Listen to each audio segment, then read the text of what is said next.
Hello दोस्तों, एक exam cycle में आप सभी का स्वागत है। मैं आशुतोष कुमार सिद्धार्थ। आप लोगों का राज्य व्यवस्था चल रहा था, जिसमें कल आपका टॉपिक था संविधान का आंशिक रूप से लागू होना और पूर्ण रूप से लागू होना। इसको बता दिए थे। अब दोस्तों, आज आपका टॉपिक है भारतीय संविधान की अनुसूचियां। इसमें जो 12 अनुसूचियां हैं, आज इसको हम क्रम से देखेंगे और आज इसका हम डिटेल देखेंगे। पहली अनुसूची जो है हमारा,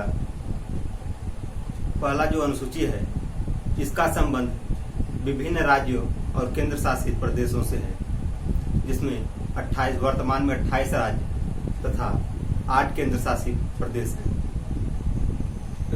इसकी जो दूसरी अनुसूची है, इसमें वेतन भत्तों से संबंधित है। ये एक बार ओवरव्यू ले लेते हैं, इसके बाद फिर इसका डिटेल चलेंगे। तीसरी जो अनुसूची है आपका, तीसरी अनुसूचियों में शपथ से है, पदाधिकारियों की शपथ। चौथी जो अनुसूची है, राज्यों का सीटों का आवंटन है, राज्यों में सीटों का आवंटन। और जो पांचवी अनुसूची है, पांचवी अनुसूची में आपका अनुसूचित क्षेत्रों तथा अनुसूचित जनजाति के प्रशासन तथा नियंत्रण से संबंधित है। छठा जो आपका अनुसूची है, छठे अनुसूची के अंतर्गत असम, मेघालय, त्रिपुरा, मिजोरम के जनजातीय क्षेत्रों के प्रशासन एवं नियंत्रण का उपबंध किया गया है। सातवीं अनुसूची के अंतर्गत भारत में केंद्र तथा राज्यों के बीच संघ सूची, राज्य सूची तथा समवर्ती सूची के माध्यम से शक्तियों का विभाजन किया गया है। इतना देख लेते हैं, इसके बाद आगे देखते हैं।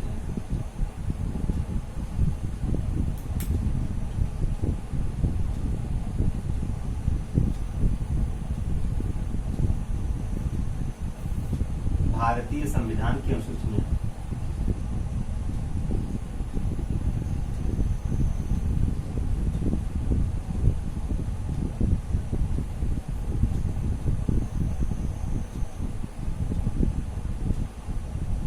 भारतीय संविधान की अनुसूचियां, इसमें हम देखेंगे पहली अनुसूची, प्रथम अनुसूची।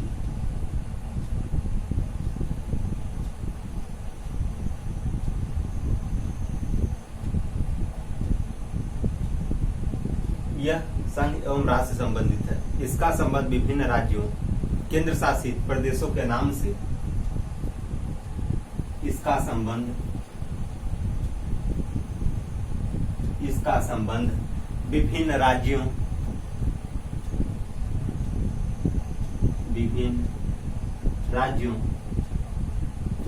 केंद्र शासित प्रदेशों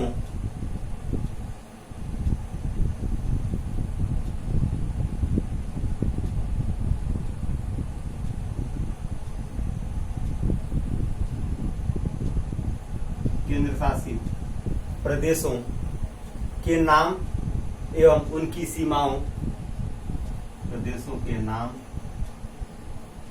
एवं उनकी सीमाओं, नाम एवं उनकी सीमाओं तथा न्यायिक क्षेत्र में है, सीमाओं तथा न्यायिक क्षेत्र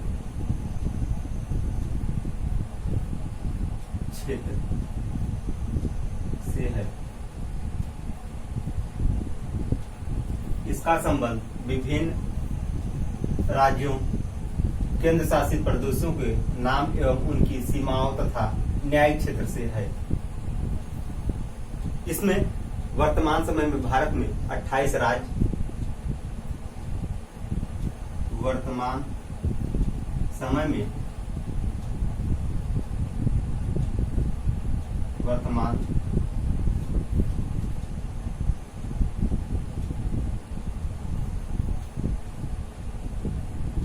में भारत में 28 राज्य एवं 8 केंद्र शासित प्रदेश हैं। 8 केंद्र शासित प्रदेश हैं। 28 राज्य एवं 8 केंद्र शासित प्रदेश हैं। यानी जो भारत राज्यों का संघ है, यानी राज्यों से जो संबंधित है, भारत राज्यों का संघ है, यानी राज्य जो है, राज्य यानी राज्यों में आपका ये आ जाएगा केंद्र जो है केंद्र शासित प्रदेश, और राज्य की सीमा और केंद्र शासित प्रदेश की सीमा लगेंगी इससे। यानी इसमें 28 राज्य एवं 8 केंद्र शासित प्रदेश आएंगे। यह आपका पहली अनुसूची हुआ, इसको नोट कर लीजिए।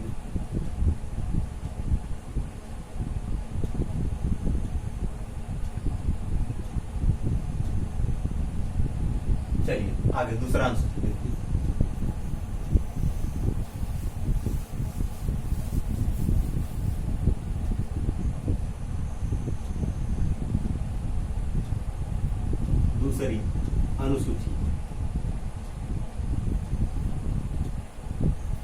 दूसरी अनुसूची इसके अंतर्गत महत्वपूर्ण पदाधिकारियों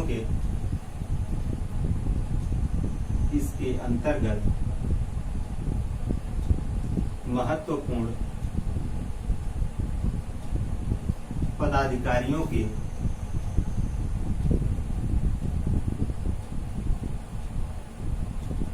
पदाधिकारियों के वेतन भत्तों एवं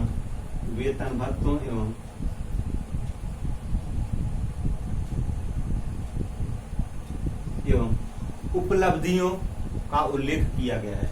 वेतन भत्तों एवं उपलब्धियों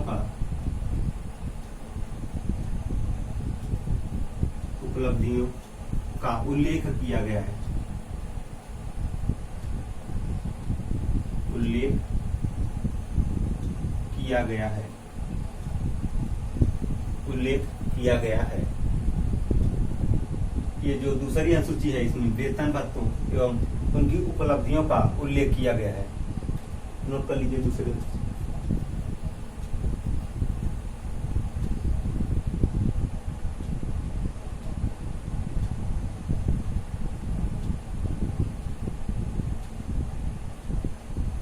चलिए आगे देखिए। तीसरी अनुसूची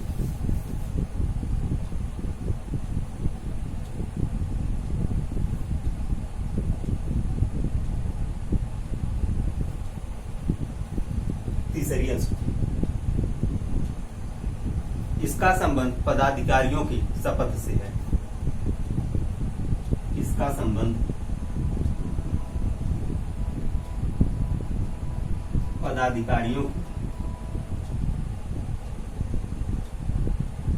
पदाधिकारियों की शपथ से है।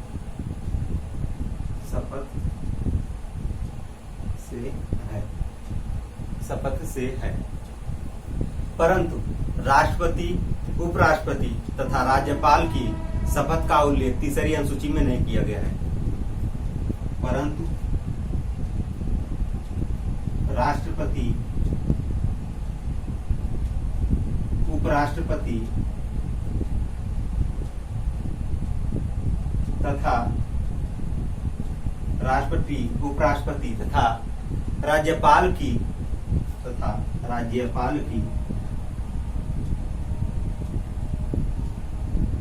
शपथ का प्रावधान अनुसूची 3 में, तीसरी अनुसूची में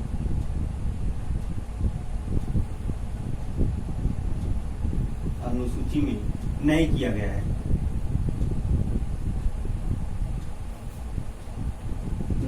गया है। यानी तीसरा जो आपका अनुसूची है, तीसरी अनुसूची में पदाधिकारियों के शपथ से है, लेकिन उसमें राष्ट्रपति, उपराष्ट्रपति और राज्यपाल को छोड़कर, इन तीनों को छोड़कर और जितने भी पदाधिकारी होंगे सबको शपथ अनुसूची 3 के अंतर्गत दिलाया जाएगा। अब जो है चौथी अनुसूची है, इसको नोट करिए।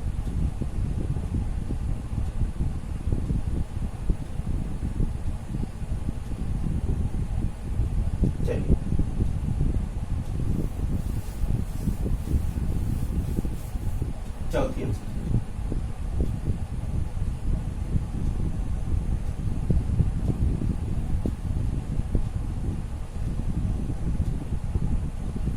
चौथी अनुसूची। चौथी अनुसूची जो है आपका राज्यों में सीटों का आवंटन से है। राज्यों का सीटों से आवंटन।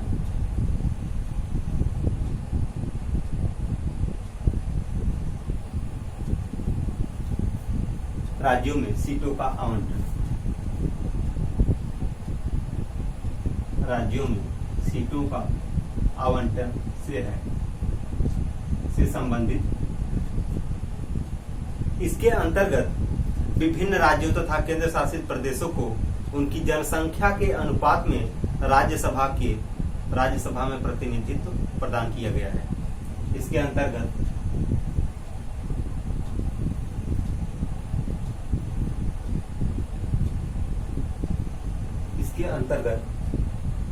विभिन्न राज्यों तथा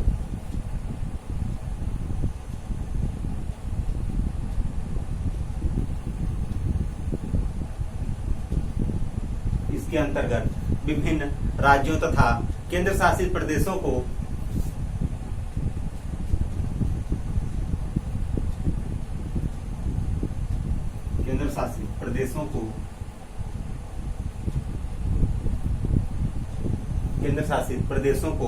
उनकी जनसंख्या के अनुपात में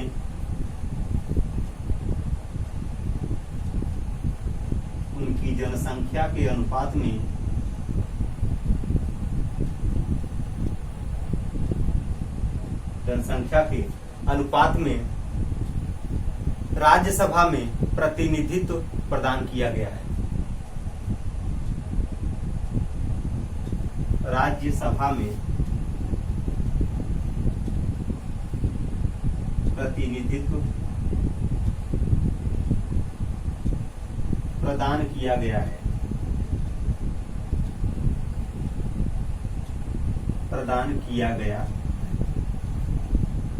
इसके अंतर्गत यानी चौथी अनुसूची के अंतर्गत विभिन्न राज्यों तथा केंद्र शासित प्रदेशों को उनकी जनसंख्या के अनुपात में राज्यसभा में प्रतिनिधित्व प्रदान किया गया है। नोट कर लीजिए इसको।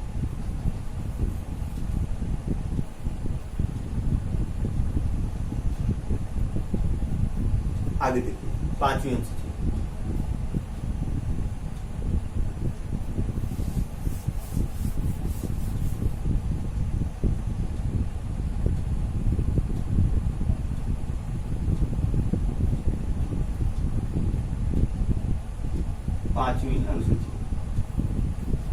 पांचवी अनुसूची जो है इसका संबंध अनुसूचित क्षेत्रों तथा अनुसूचित जनजाति के प्रशासन तथा नियंत्रण से संबंधित है।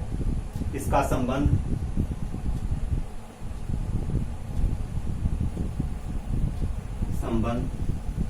अनुसूचित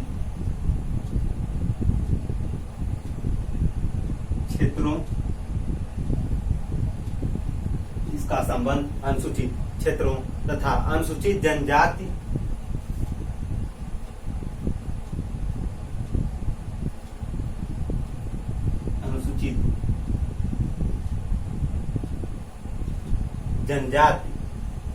के प्रशासन तथा नियंत्रण से संबंधित है।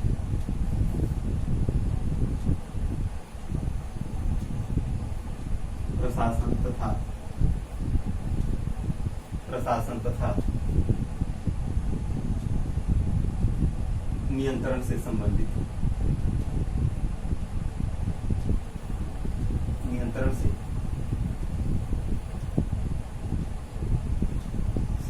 है। पांचवी अनुसूची इसका संबंध अनुसूचित क्षेत्रों तथा अनुसूचित जनजाति के प्रशासन तथा नियंत्रण से संबंधित है। अब इसके अंतर्गत हमारा जो छठवीं अनुसूची आएगा, छठवीं अनुसूची को देखते हैं। छठवीं अनुसूची के अंतर्गत असम, मेघालय, त्रिपुरा, मिजोरम के जनजाति क्षेत्रों के प्रशासन एवं नियंत्रण से उपबंध किया गया है।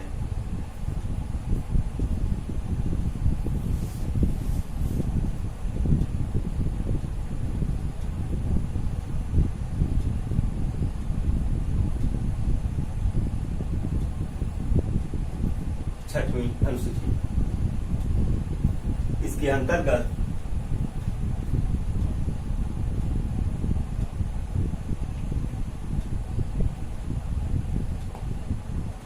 इसके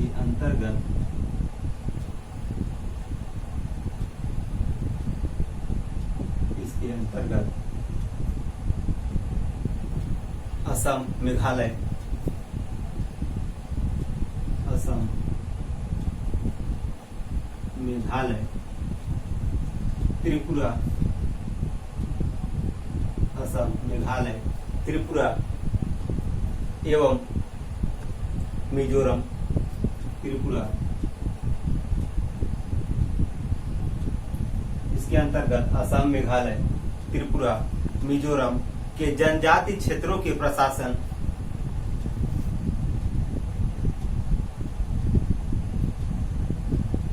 जनजाति क्षेत्रों के प्रशासन जनजाति क्षेत्रों के प्रशासन एवं नियंत्रण का उपबंध किया गया है।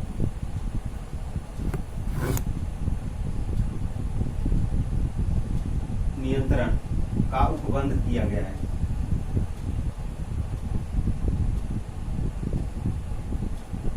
उपबंध किया गया है। नोट कर लीजिए इसको।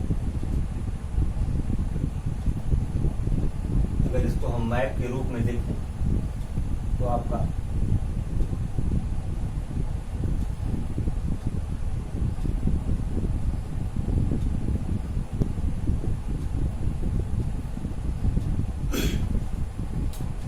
ये क्या हो जाएगा, ये आपका मिजोरम हो जाएगा।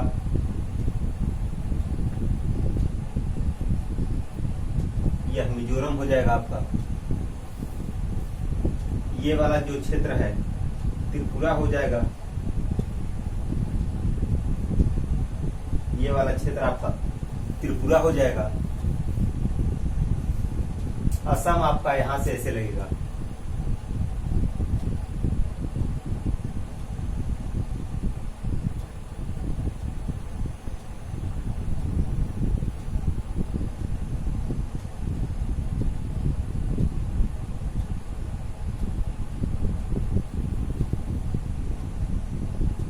यह आपका क्षेत्र असम हो जाएगा। असम। अब क्या बच रहा है, असम हो गया, मिजोरम, त्रिपुरा, मेघालय बच रहा है। मेघालय।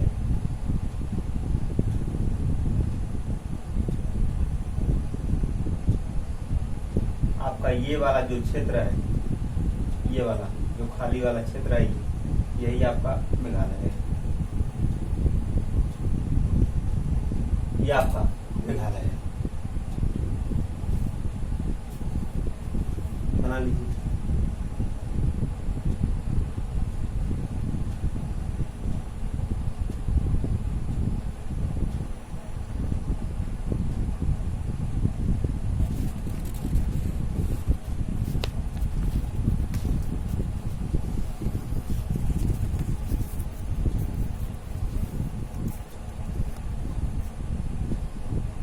चलिए आगे देखिए। 7वीं अनुसूची।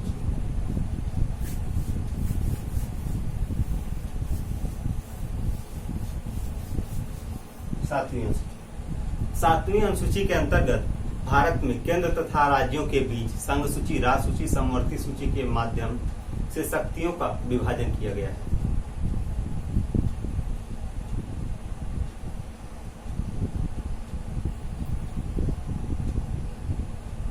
सातवीं अनुसूची।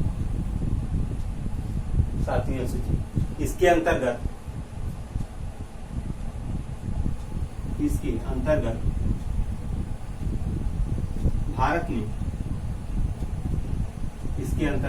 भारत में केंद्र तथा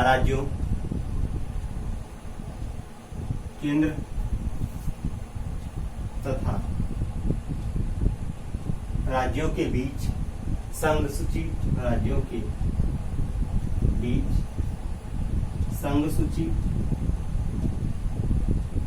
राज्य सूची और समवर्ती सूची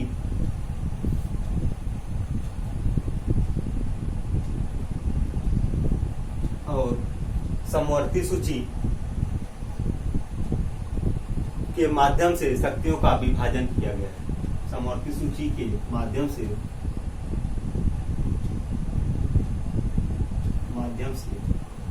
शक्तियों का विभाजन किया गया है।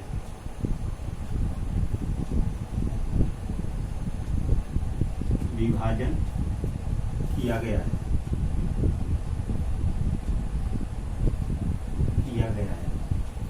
यानी इसके अंतर्गत राज्य सूची, संघ सूची, समवर्ती सूची के माध्यम से शक्तियों का विभाजन किया गया है। इसमें हम देखेंगे 7वां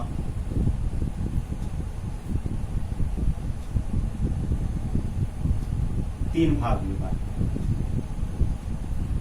पहला आपका संघ सूची,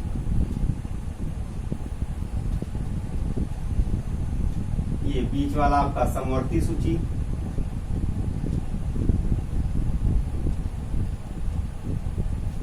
यह आपका राज्य सूची। इसको बीच में इसलिए लिखे हैं, अभी बताएंगे। संघ सूची पर जो कानून बनाते हैं वह संसद बनाता है। संघ सूची पर कानून संसद बनाता है। संसद कानून बनाता है।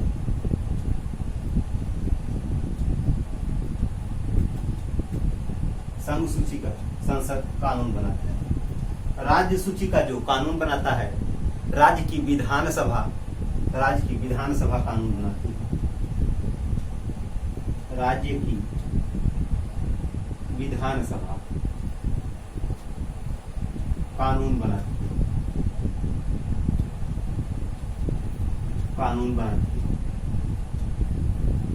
इन दोनों यानी संघ सूची का संसद कानून बनाती है, राज्य सूची पर राज्य की विधानसभा कानून बनाती है। लेकिन ये जो समवर्ती सूची है, समवर्ती सूची में दोनों कानून बनाते हैं, यानी संघ सूची, राज्य सूची दोनों कानून बनाते हैं। इसमें दोनों कानून बनाते हैं।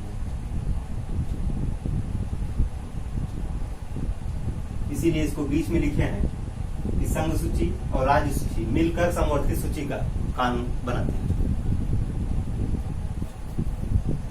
नोट कर लीजिए। इसको एक चार्ट के रूप में मैं बना दिया, जिससे समझने में आसानी हो जाएगा। ये 7वीं अनुसूची आपको, चलिए आगे देखते हैं। 8वीं अनुसूची,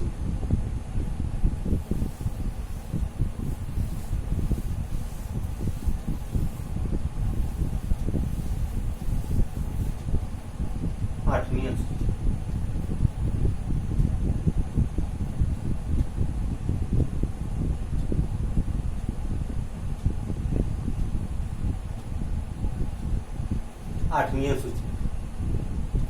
इसके अंतर्गत प्रारंभ में कुल 14 भाषाओं को तथा 14 भाषाओं को मान्यता मिला था, जो कि वर्तमान में इस समय 22 भाषाओं को संवैधानिक रूप से मान्यता प्रदान किया गया है।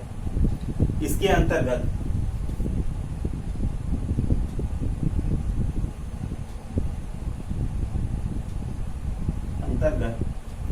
कुल 14 भाषाओं को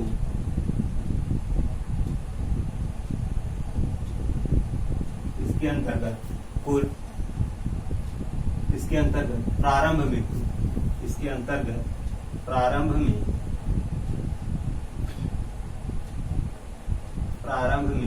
कुल 14 भाषाओं को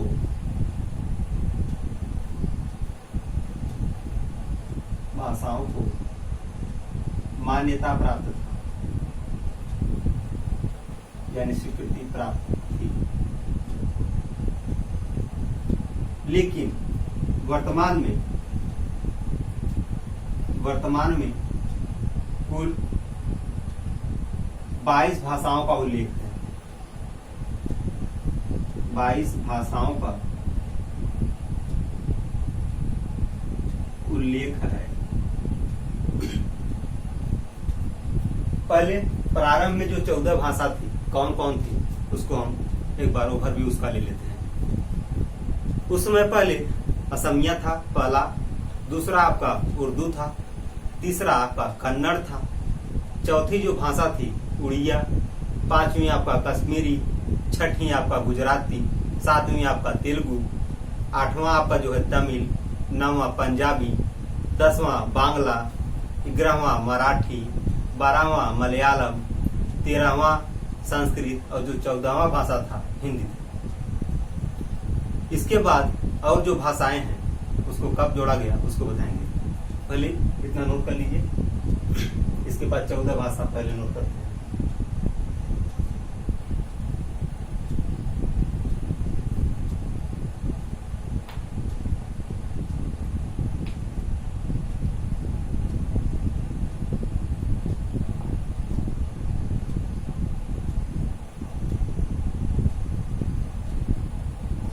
चलिए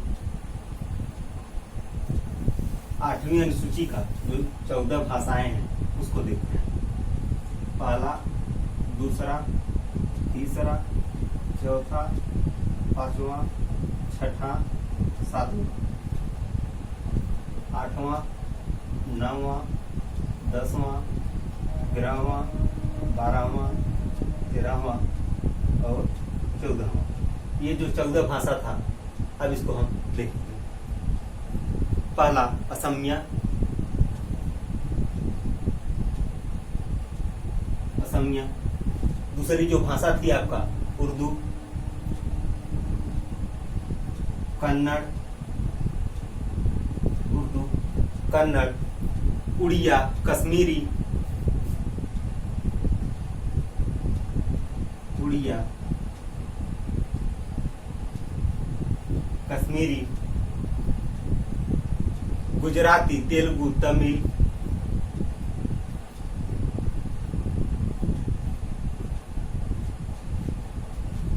तेलुगु, तमिल, 8 भाषाएं हो गई। तमिल, पंजाबी, बांग्ला, मराठी, पंजाबी, बांग्ला, मराठी, मलयालम, संस्कृत और हिंदी ये 14 भाषा हो गया। असमिया, उर्दू, कन्नड़, उड़िया, कश्मीरी, गुजराती, तेलुगु, तमिल, पंजाबी, बांग्ला, मराठी, मलयालम, संस्कृत और हिंदी। ये आपका प्रारंभ में 14 भाषाओं को जो मान्यता प्राप्त था उसको बताए हैं। इतना नोट कर लीजिए। इसके बाद और जो भाषाएं बच रही हैं संशोधन के बाद कब कब जोड़े गए हैं उसको भी बताते हैं। इतना नोट करिए।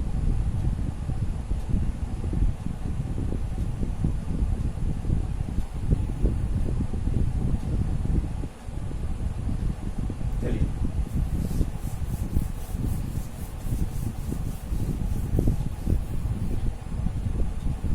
अब जो 15वीं भाषा है हमारा, 15वीं भाषा 21वां संविधान संशोधन 1976 के माध्यम से सिंधी को जोड़ा गया।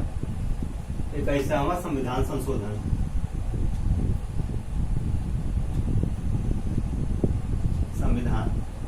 संशोधन 21वां संविधान संशोधन 1976 के माध्यम से 1976 के माध्यम से सिंधी को जोड़ा गया।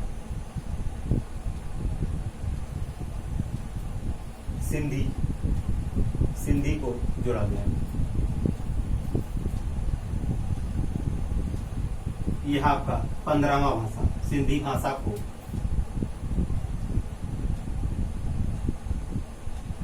जोड़ा गया।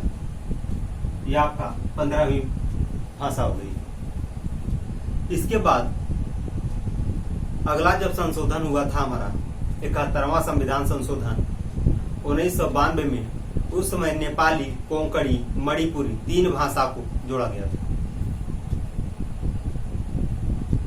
71वां संविधान संशोधन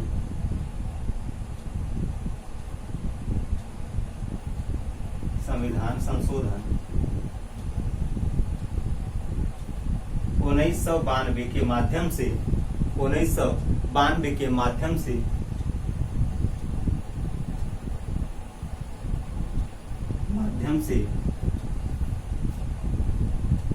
16, 17, 18 3 भाषाएं जोड़ा गया था। कौन कौन? नेपाली, कोंकणी और मणिपुरी। नेपाली, कोंकणी और मणिपुरी।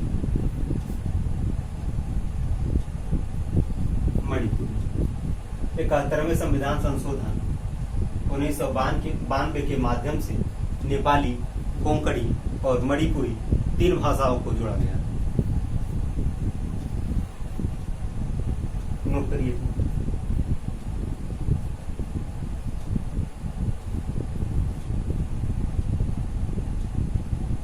अब इसके बाद अगला जो संशोधन हुआ था हमारा 92वां संविधान संशोधन 2003 में हुआ था। 92वां संविधान संशोधन 2003 में हुआ था। 92वां संविधान संशोधन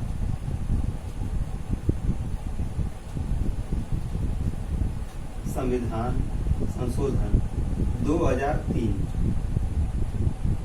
इसके माध्यम से 4 भाषाओं को जोड़ा गया था।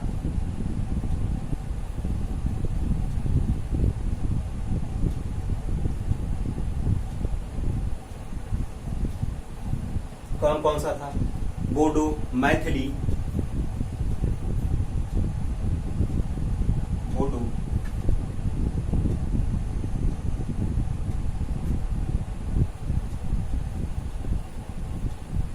बोडो, मैथिली, डोंगरी,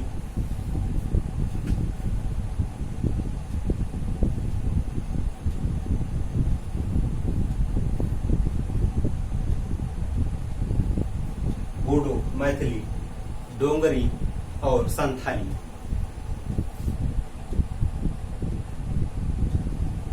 संथाली 92वां संविधान संशोधन 2003 के माध्यम से हमारा बोडो, मैथिली, डोंगरी और संथाली 4 भाषाओं को जोड़ा गया था। इसको हम एक ट्रिक से याद कर सकते हैं। बोडो मास के ट्रिक से हम इसको 4 भाषाओं को याद कर सकते हैं जो लास्ट संविधान संशोधन हुआ था, 92वां संविधान संशोधन। आगे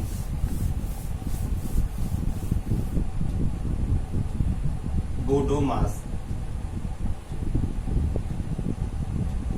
यह ट्रिक है। बोडो मास, इससे देखिए आपका बोडो हो गया, दो से आपका डोंगरी हो गया, मां से आपका मैथिली हो गया, स से आपका संथाली हो गया। इस हम बोडो मास के नियम से यानी इस ट्रिक से हम इसको याद कर सकते हैं। यह एक छोटा सा ट्रिक बनाए हैं, आप इसके माध्यम से याद कर सकते हैं। नोट करिए।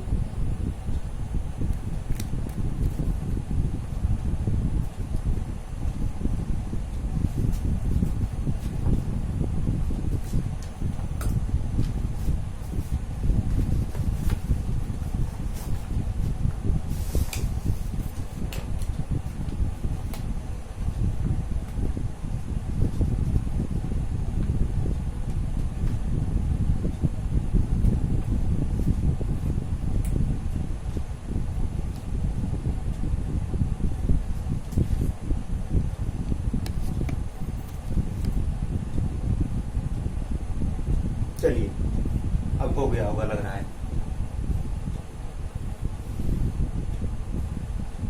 अब हमारा 9वीं अनुसूची शुरू होता है।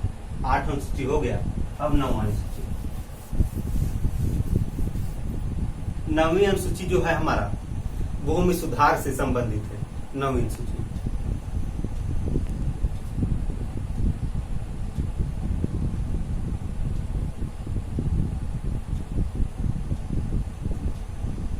अनुसूची यह हमारा भूमि सुधार संबंधित है।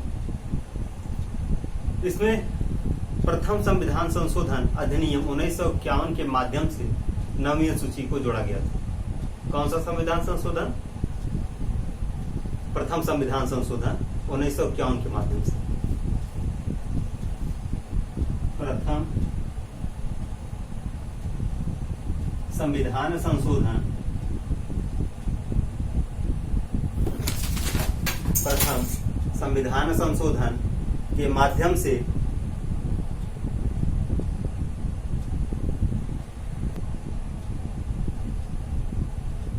प्रथम संविधान संशोधन 1951 के माध्यम से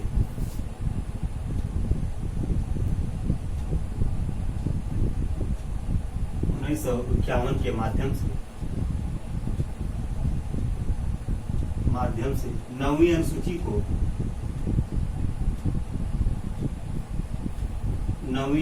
को जोड़ा गया।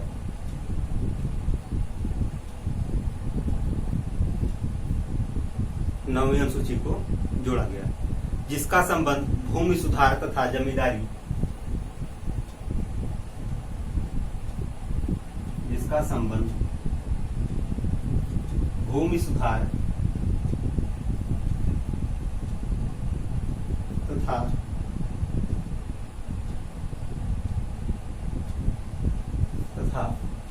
जमींदारी प्रथा की समाप्ति से है। जमींदारी की प्रथा से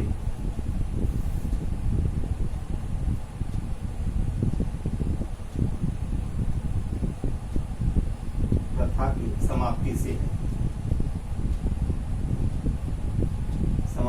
है। यानी प्रथम संविधान संशोधन 1951 के माध्यम से 9वीं अनुसूची को जोड़ा गया, जिसका संबंध भूमि सुधार तथा जमींदारी प्रथा की समाप्ति से है। प्रारंभ में यह प्रावधान किया गया था कि उसके अंतर्गत रखे गए विषयों की न्यायालय के द्वारा समीक्षा नहीं की जा सकेगी। प्रारंभ में यह प्रावधान किया गया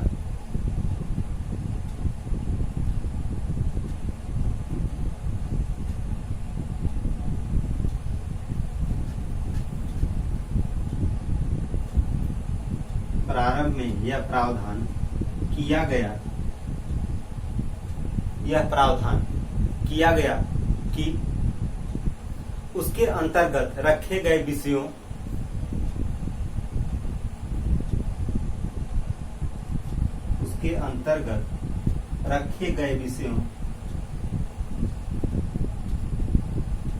उसके अंतर्गत रखे गए विषयों की न्यायालय के द्वारा समीक्षा नहीं की जा सकेगी।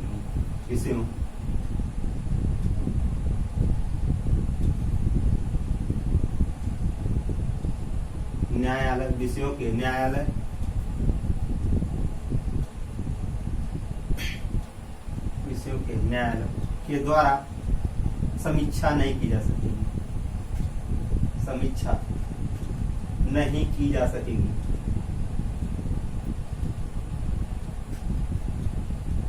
समीक्षा नहीं की जा सकेगी।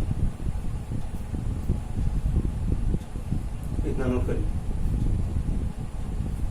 यानी प्रारंभ में यह प्रावधान किया गया कि उसके अंतर्गत रखे गए विषयों की न्यायालय द्वारा समीक्षा नहीं की जा सकेगी। परंतु 2007 में उच्चतम न्यायालय के द्वारा यह निर्णय लिया गया कि 24 अप्रैल 1973 के पश्चात 9वीं अनुसूची में शामिल विषयों की न्यायालय के द्वारा समीक्षा की जा सकेगी तथा यदि वह विषय संविधान के मूल ढांचा अथवा आधारभूत ढांचे का उल्लंघन करता है तो न्यायालय उसे अवैध घोषित कर सकता है। न हो जाए तो आगे चलिए।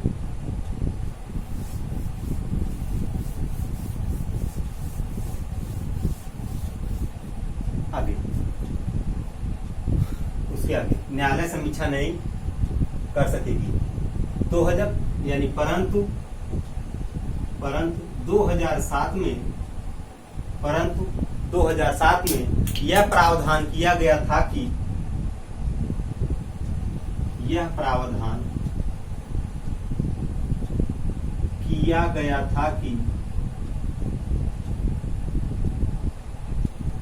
यह प्रावधान किया गया था कि इसके अंतर्गत रखे गए विषयों की न्यायालय समीक्षा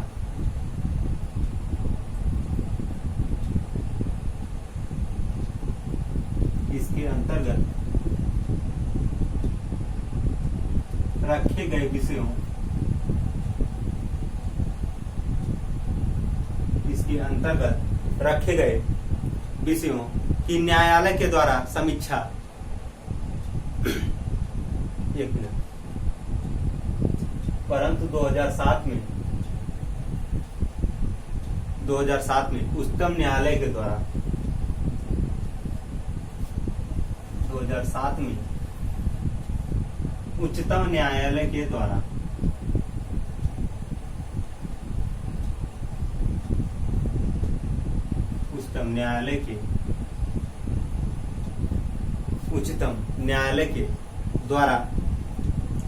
यह निर्णय लिया गया कि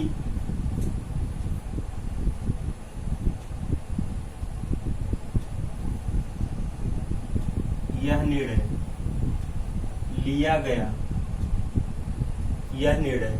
लिया गया कि 24 अप्रैल 1973 के पश्चात 24 अप्रैल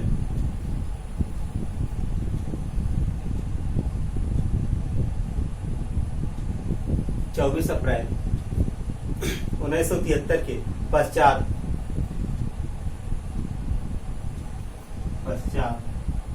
9वीं अनुसूची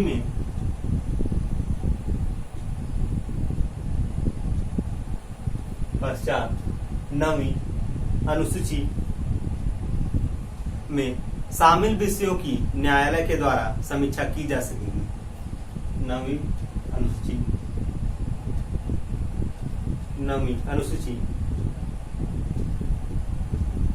में शामिल विषयों की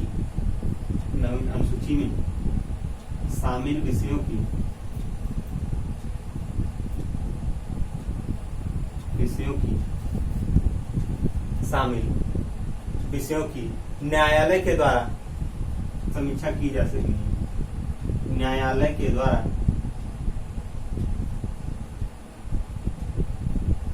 समीक्षा की जा सकेगी।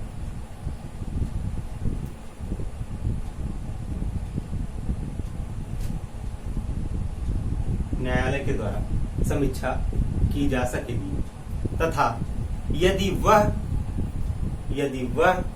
विषय संविधान के मूल ढांचा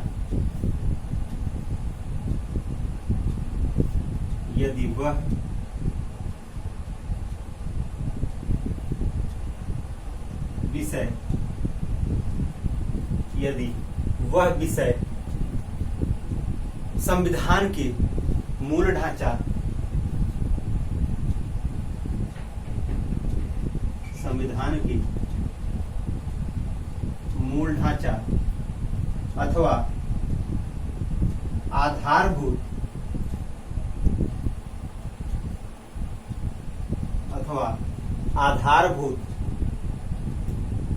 ढांचों का उल्लंघन करता है। आधारभूत ढांचों का उल्लंघन करता है तो न्यायालय द्वारा इसे अवैध घोषित किया जा सकता है। न्यायालय द्वारा इसे अवैध घोषित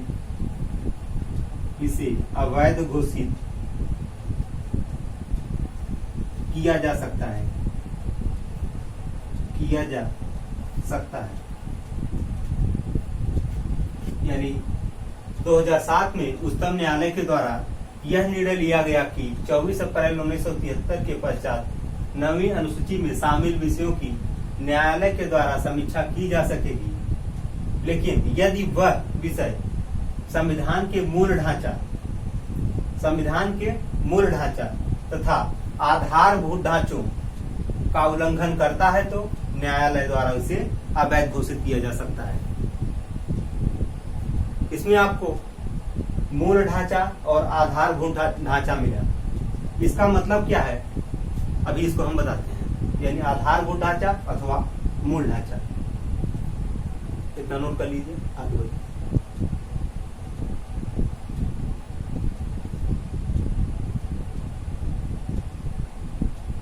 चलिए आगे देखिए।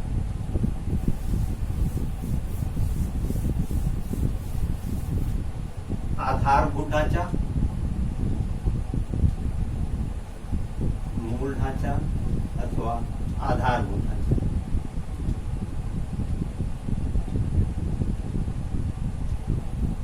आधारभूत ढांचा यह जो है मूल ढांचा और आधारभूत ढांचा, इसके बारे में हम एक बार ओवरव्यू ले लेते हैं, इसके बाद फिर संविधान के ऐसे प्रावधान जिसमें संसद संशोधन नहीं कर सकती उसे मूल ढांचा की संज्ञा दी जाती है। यानी संविधान के ऐसे प्रावधान जिसमें संसद संशोधन नहीं कर सकती है उसे मूल ढांचा का संज्ञा दिया गया। इसका प्रतिपादन उच्चतम न्यायालय के द्वारा 1973 में केशवावाद भारती वर्सेज केरल राज्यवाद में किया गया है। देखिए, संविधान के ऐसे प्रावधान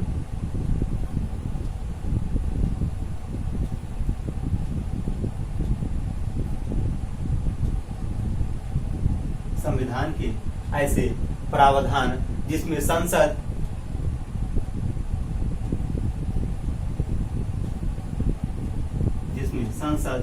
संशोधन नहीं कर सकती है, जिसमें संसद संशोधन नहीं कर सकती है, जिसमें संसद संशोधन नहीं कर सकती है उसे मूल ढांचा की संज्ञा दिया गया है। उसे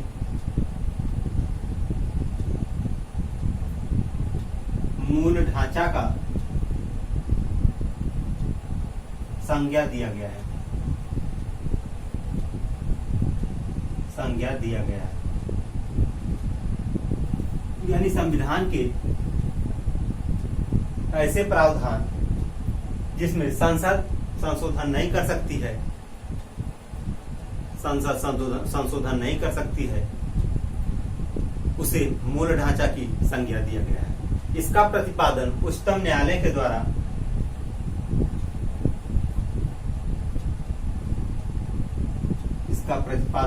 उच्चतम न्यायालय के द्वारा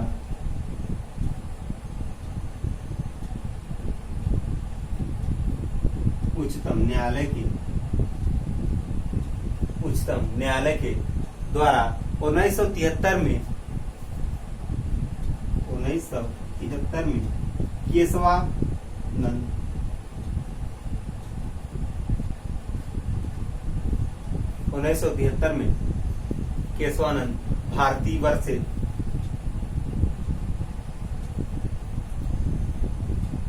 केशवानंद भारती वर्सेज केरल राज्यवाद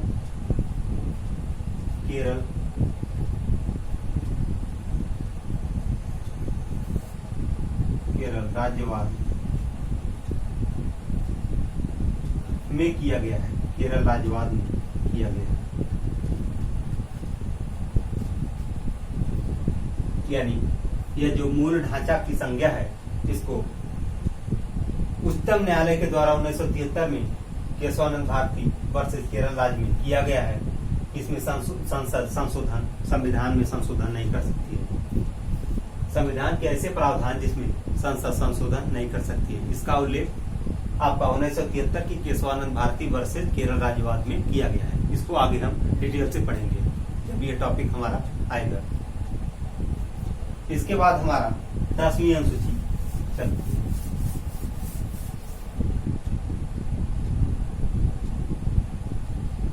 10वीं अनुसूची 10वीं अनुसूची। 10वीं अनुसूची जो है 52वां संविधान संशोधन अधिनियम 1985 के माध्यम से 10वीं अनुसूची को संविधान में जोड़ा गया, जिसका संबंध दल बदल विरोधी अधिनियम से है। 52वां संविधान संशोधन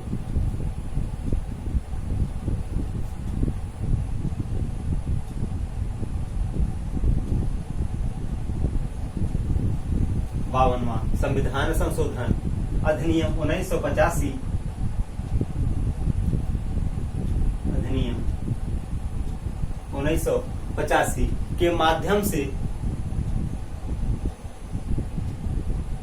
1985 के माध्यम से 10वीं अनुसूची को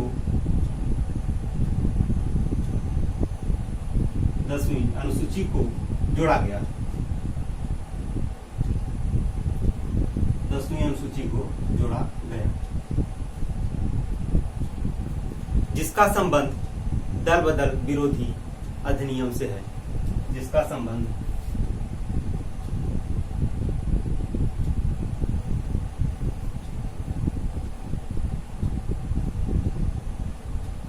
दल बदल विरोधी अधिनियम से है।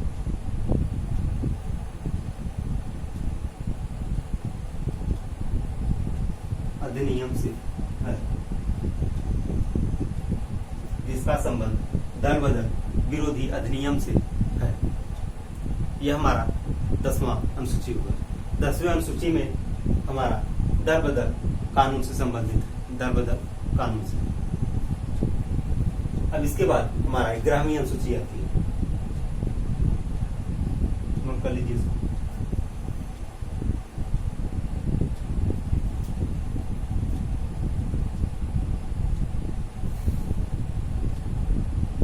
चलिए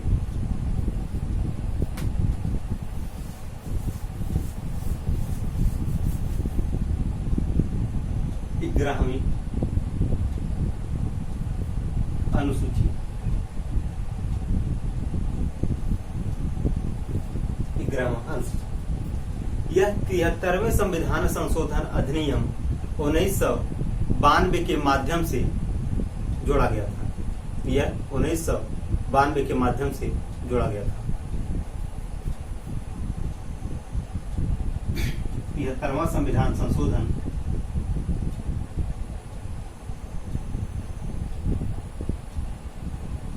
अधिनियम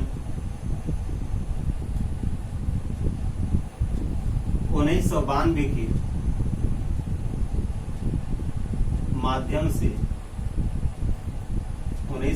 के माध्यम से 11वीं अनुसूची को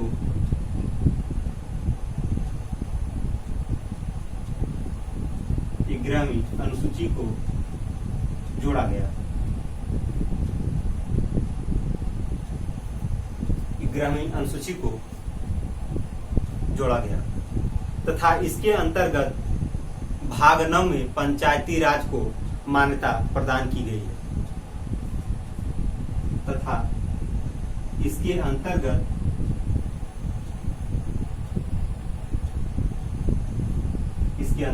भाग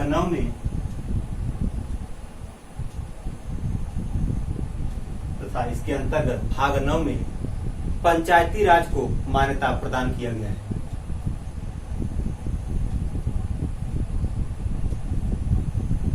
पंचायती राज का मान्यता प्रदान किया गया है।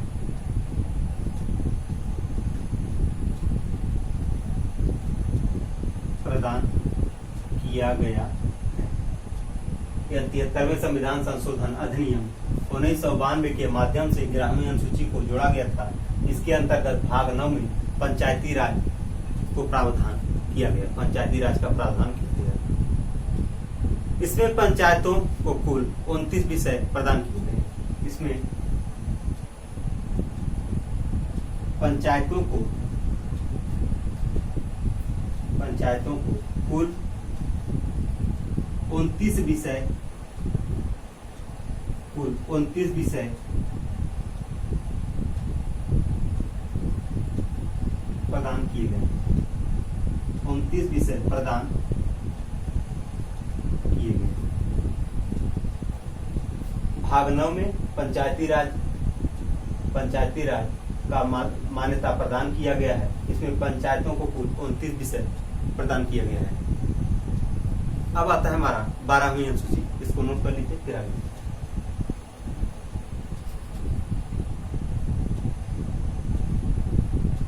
चलिए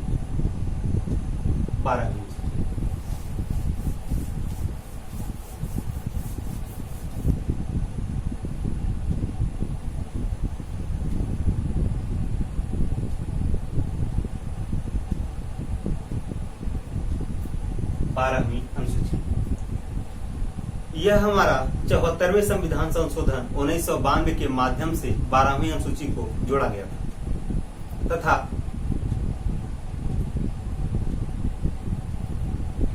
लिखिए 74वां संविधान संशोधन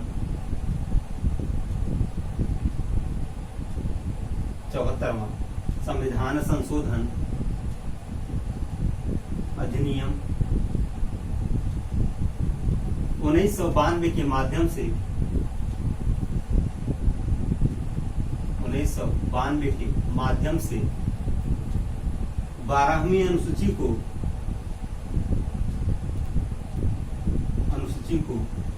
जोड़ा गया। 74वां संविधान संशोधन 1992 के माध्यम से 12वीं अनुसूची को जोड़ा गया।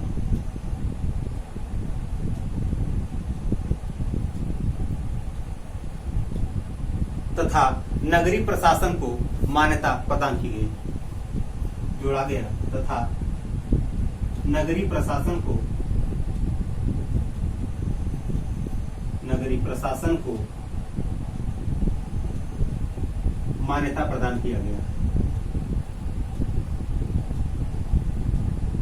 मान्यता प्रदान किया गया। मान्यता प्रदान किया गया।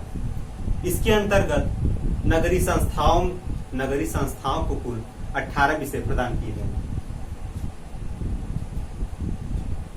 इसके अंतर्गत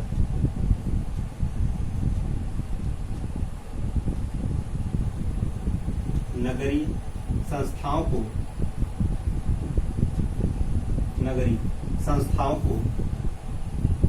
कुल 18 विषय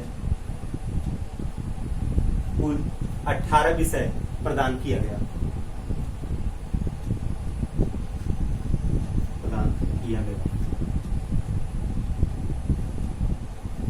12वीं अनुसूची हमारा हो गया।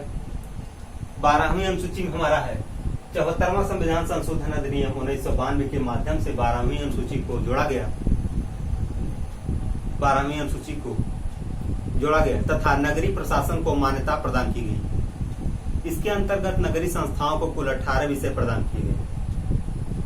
अनुसूची से संबंधित जितने भी रिलेटेड टॉपिक थे सब इसमें बता दिए। इसमें जितना भी था गहराई से लेकर आए इसको हम इस टॉपिक को एकदम डिटेल से बताए हैं। पढ़िएगा इसको अच्छे से आप लोग ध्यान से। इस वीडियो को अगर आप लोगों को अच्छा लगे तो शेयर कर दीजिएगा क्योंकि इस वीडियो को बनाने में काफी टाइम लगता है, क्योंकि जो मैटर है ये इकट्ठा करने में भी टाइम लगता है, ऐसे थोड़ी ना हो जाता है। इसलिए कर रहे हैं, हम भी मेहनत करेंगे, आप भी मेहनत करिए, दोनों लोग मिलकर मेहनत करेंगे, क्यों नहीं मंजिल मिलेगी। हम लोग मंजिल मिलेगी, मिलकर मेहनत करेंगे। आज इतने पर दोस्तों इस वीडियो को यहीं रोकते हैं। इस वीडियो को ज्यादा से ज्यादा आप लोग शेयर करिएगा, लाइक करिएगा और कमेंट करिएगा। सब्सक्राइब तो जरूर कर लीजिएगा दोस्तों। जय हिंद दोस्तों।